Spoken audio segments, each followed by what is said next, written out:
the black doll? This one. And which one is the white doll? That one. Which doll is the pretty doll?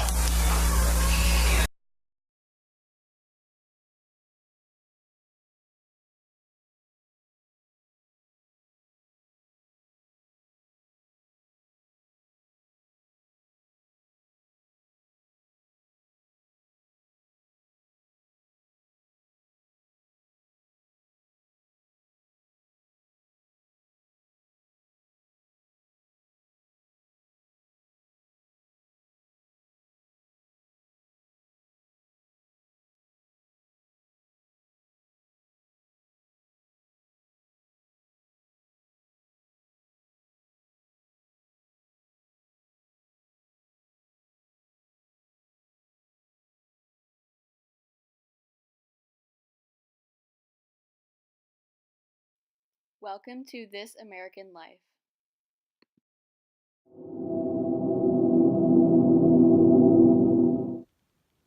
Society has always been influenced by many factors of the way of life. A crucial factor has always been sport, whether it be the ancient civilizations of the Maya, where young boys competed for the sacrificial practice of getting their hearts ripped out as their families watched, whom were soon after rewarded and immersed in newfound fame and or riches. Or be it to this day, where a trending topic online is J.R. Smith committing a hilarious error on the court as LeBron throws his arms out, furious at him.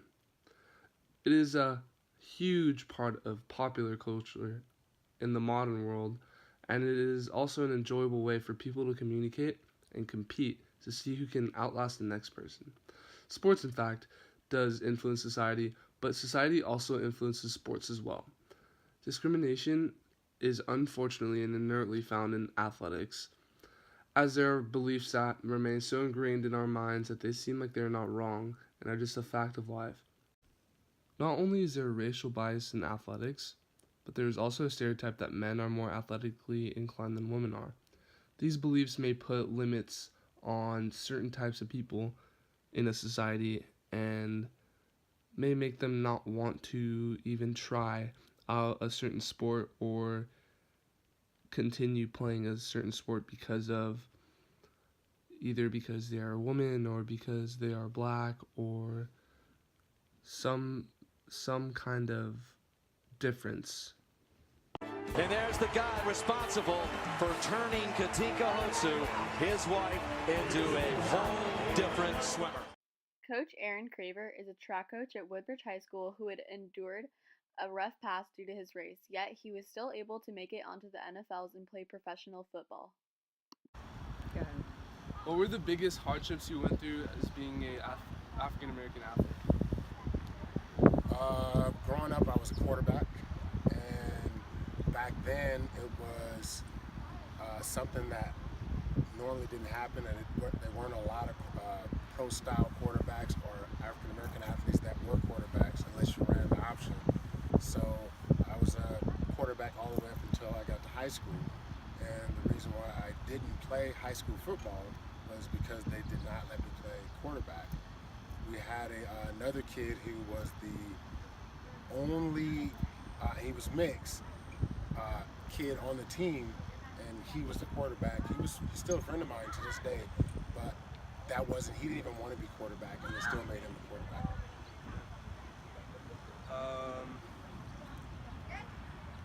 How old were you when you first heard racist remark or anything to insult you? Probably, I remember probably as early as kindergarten, so maybe 5 years old, when I heard a guy coming down the street, and it was my older brothers were in the street playing football, and one of the guys came by and said, "Go back where you came from." I didn't know what that meant back then, but I asked my brothers, and they said that meant go back to Africa, get out of the street. So that was probably the first time that I experienced, and I still didn't know what it meant. I'm like, why did they say that? Why is that bad? Because I didn't know any better. So, have there been any situations like that you've encountered like recently? Not really. There was a guy about 3-4 years ago over in the Gelson's parking lot who said something similar when he didn't want a lady to go across the street, go across the parking lot. Instead, he tried to hurry up and cut her off, and then she yelled at him, and he said the same thing, go back where you came from. So that's probably the last thing that any kind of specific thing, and this guy was probably a 70-year-old guy, so, you know, that's something that wasn't as bad as some of the other stuff I've heard in the past, but that was probably the last thing that I heard. What's like the worst thing someone's said to you in relation to race? Just the N-word, playing. I was in college. We were playing against Utah State, and Utah State's fans, the wall came all the way up against your bench, so they could literally reach down and touch you. And a couple of the guys looked up and said, "Hey, stop touching me." And pretty much everybody in that section, that's all they said was N-word, N-word, N-word, probably for about 15 minutes, and then we were killing them. It was early in the game when the score was close, and I think we beat them by about 70, because I think our coach was so upset that they were saying that he wanted us to run up the score. What was your general experience as a black athlete? My experience in life as a athlete was, as a young athlete, I thought there was a lot of racial discrimination. As a high school athlete in track and field, there was a lot back then, even in track and field. I don't see it now. And then as a college athlete, there was a large amount of it, because you're going into a lot of small towns when you play college games. DeKalb, Illinois, some Montana, Butte, Montana, places like that. But so you heard a lot of it. When you went to those towns, you didn't go out at night. Stay close to the hotel. Went to your room. Make sure you walked with more than one person. If you had to leave the hotel for some reason.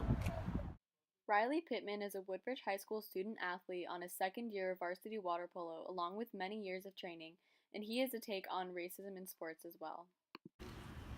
What are the differences between an all-white race team versus a racially diverse team? Well, I feel like the performance of an all-white team versus a diverse team wouldn't be very different. I feel like it's more of the experience outside of playing the game. Orlando is a sophomore at Northwood High School, and he is on the water polo team as well. We asked for his take on the topic. What are the differences between an all-white race team versus a racially diverse team, in your opinion? Usually when I see an all-white team, I usually have the impression that they're really good compared to a more racially diverse team. They don't always have the whole aura of being a really good team. When you're in a water polo team, usually they'll choose like a white guy over an Asian guy. Have you ever seen an African American water polo player? Yes, but it's actually kind of rare. There are a few African American water polo players that I know, but there aren't very many of them.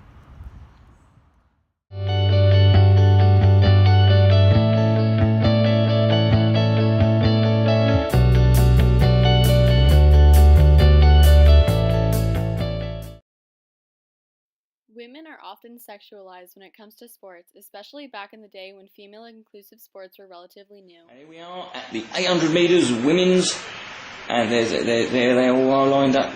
Whoa, bloody hell. Nice bit of area ass there. Look at that, no tits, obviously. It's apparently it's not part of the protocol. All the ladies lining up. I'm sorry. All right, there. What up, dog? Yeah, that's Caster Semenya, and she certainly puts the men in cement, yeah, cement, yeah, men, yeah. I'm not saying anything, obviously. Look at the camel toe, camel hoof, more like. Look at, oh, she's all right, isn't she? Yeah, meadows, and I wouldn't mind ploughing those meadows. How often do you watch boy sports? 24/7. Do you enjoy watching male athletes more than women? Yes. Show me how a boy runs. Show me how a girl runs. Colleen is a sophomore at Woodbridge High School, and she is a part of the varsity team for lacrosse and has experienced sexism herself. Have you ever felt discriminated against in sports because of your gender? Yeah, definitely. I think there's like a stereotype that guys are stronger than girls. So when I tell people that I play lacrosse, they think that I'm, not as strong as men or like not as strong just because of my gender. So yeah. How often do you watch girls' sports? Not much. I don't watch it. Only when I'm like at a place to eat, it's on, and that's the only thing that's on. So I just watch it, because it's entertaining, I guess. But I don't normally watch it. As girls grow older, their confidence significantly decreases, especially when they hit puberty. Doing things like a girl turns into a criticism and has become the norm in society. Show me what it looks like to run like a girl. My hair.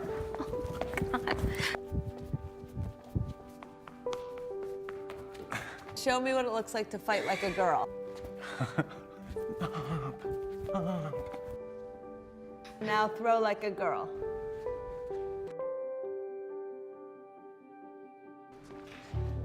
My name is Dakota, and I'm 10 years old. Show me what it looks like to run like a girl. Throw like a girl. Fight like a girl. What does it mean to you when I say run like a girl? It means run fast as you can. So do you think you just insulted your sister? No. I mean, yeah, insulted girls, but not my sister. Is like a girl a good thing? Actually, I don't know if it's a bad thing or a good thing. It sounds like a bad thing. It sounds like you're trying to humiliate someone. So when they're in that vulnerable time between 10 and 12, how do you think it affects them when somebody uses like a girl as an insult? I think it definitely drops their self-confidence and really puts them down, because during that time they're already trying to figure themselves out, and when somebody says you hit like a girl, it's like, well, what does that mean? Because they think they're a strong person. It's kind of like telling them that they're weak and they're not as good as them. And what advice do you have to young girls who are told they run like a girl, kick like a girl, hit like a girl, swing like a girl? Keep doing it, because it's working. Have you ever come across any sexist comments from fans about lacrosse? Yeah, actually, last year we were like all sitting over there in that field, and this guy just like walked by. He goes, "Girls lacrosse is for pussies." And then we were like, all right, cool. So like, it's just kind of a general like consensus among people that, like girls aren't as strong as guys, and that girls are kind of weak, even if they play a really tough sport. What are some inequalities between men and women when it comes to lacrosse? Well, our games are actually like very different. If you ever see a guy's game, it has full padding and you're allowed to hit. The sticks are even different, so like the range of how much you can like scoop, just like the idea that one can hit and one cannot is kind of sexist in itself, I feel like. Have you ever personally experienced these inequalities? Yeah, so like I said, just like people will say things about like girls lacrosse, or people will say like, oh, since you can't hit, like that means it's like not a tough game or like it's weak. But it really is like, once you get in it, it gets really physical and really tough as it is. And people just think that like you're not physical, but it really is. So. Coach Dion Gray is a girls water polo and swim coach at Woodbridge High School, and she was a professional water polo player for the U.S. national team. What was your experience as a female athlete like? Well, I basically started swimming in high school, and that was pretty average. We just had a pool, but the boys played water polo and the girls didn't. So in my junior year at University High School, we got a pool, and the boys played polo, and I didn't know any better, so I just was the scorekeeper for the boys. And then when I went to college at UCSB, I continued to be the scorekeeper for the boys, but a girlfriend of mine had played polo. So she said, hey, let's start a team. So we did actually start a team, and it was right about the time Title IX was coming into play. Have you ever felt discriminated against in sports because you're a woman? There were some examples of, for example, the men's national team got more stuff than the women's national team. In the beginning, they were an Olympic sport, and women's water polo wasn't. So we kind of had to work our way into becoming an Olympic sport. So we would go on an international trip, and the men would have everything. They would have 3 sweatsuits and 3 swimsuits and 14 t-shirts and sandals and caps, and we would have 1 swimsuit and 1 t-shirt and 1 set of sweats. Jeg heter Selma, og jeg heter Martin. Jeg heter Ask. Jeg heter Victoria. Jeg heter Lars. Og jeg heter Felicia. Nå har jeg en liten jobb til dere. Jeg tenkte at dere skulle putte de blå ballene i den ene vasen, og de rosa i den andre. Okay. Skal vi ta rosa i den og blå i den da? Nei. Omvendt. Blå i denne.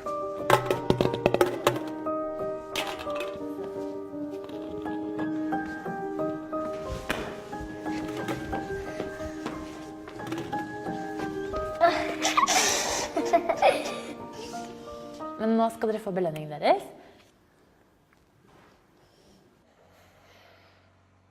Oi. Hva er dette for noe? Hva er dette for noe? Ok, nå kan dere åpne øynene. Oi!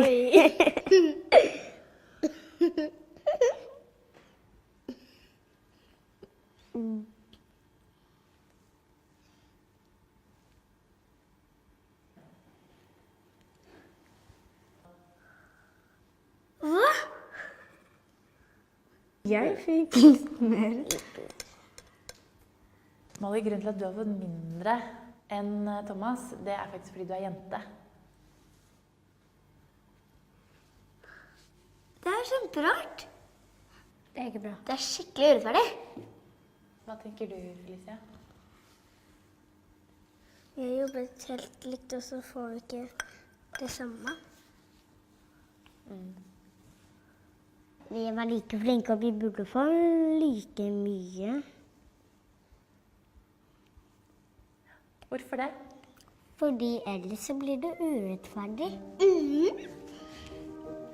Det er liksom ikke forskjell på jente og gutt, da. Jenter er ikke mindre verdt enn gutter. Det har ikke noe å si hvis man er gutt eller jente.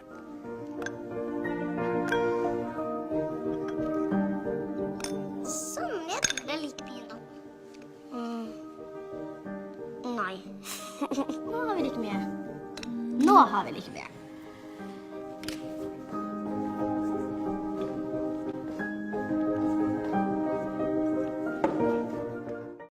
This experiment resembles how men's sports get greater exposure than women's, although female athletes put in the same amount of time and effort. How do you feel about the fact that this stereotype is deeply rooted in our society? I feel that it's very, it's so much of a problem that it is so deeply rooted, and it will take a lot to, kind of get rid of this problem. But I think we have worked towards a point where it is getting a lot better, and that's something that we should all be proud of. That this inequality is getting a lot better, even though it has been so deeply rooted.